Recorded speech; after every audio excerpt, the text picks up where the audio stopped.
The standard model of particle physics contains two kinds of particles, fermions and bosons. All fermions have half integer spin and are again separated into two categories, quarks and leptons. Among those, there are three categories, so-called generations. And for bosons, particles carrying integer spin, we can distinguish gauge bosons, who mediate a force, and the Higgs boson. In this video, we will focus on leptons. The first generation of leptons contains the electron and the electron neutrino.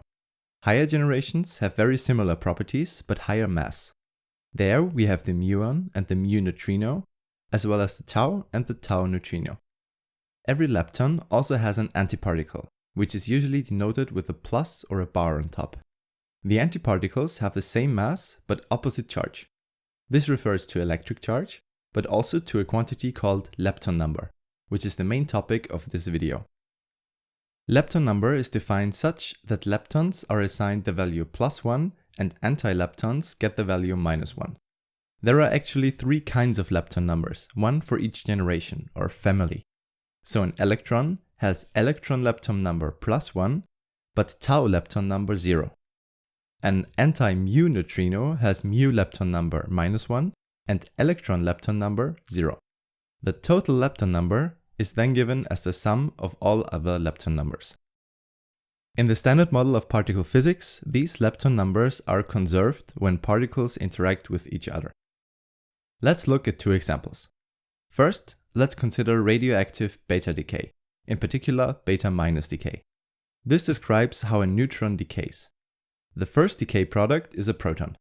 It has positive charge, so we need some negative charge to balance it. So let's put an electron here. Electric charge is balanced. But what about lepton number? On the left, the lepton number is 0, but on the right, the lepton number is +1. Therefore, we need an anti-lepton, in particular either a positron or an electron antineutrino. Since the positron would disturb the charge balance again, we have to choose the electron antineutrino. For our second example, let's consider the muon decay. If we look at this process very detailed, the muon first sends out a W boson, and this W boson decays further into a lepton. The first part of the reaction is therefore muon decays into W boson. For electric charge conservation, we need to negatively charge W boson here. And for lepton number conservation, well, on the left-hand side we have mu lepton number +1, therefore we need either a muon or a mu neutrino on the right side. Due to electric charge balance, we choose the neutrino. And for the second part, the negative W boson decays into a lepton. Usually it's the lightest one, so either an electron or a positron. Again, due to electric charge balance, we have to choose the negatively charged electron. But in order to account for lepton number conservation, we also need an antineutrino here. The correct choice is an electron antineutrino.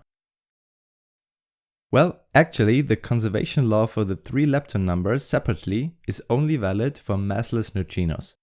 However, this is not the case, as we now know from neutrino oscillations. But this lies beyond the standard model, and neutrino oscillations are a topic for a different video. So that's pretty much it for this video. Thanks for watching.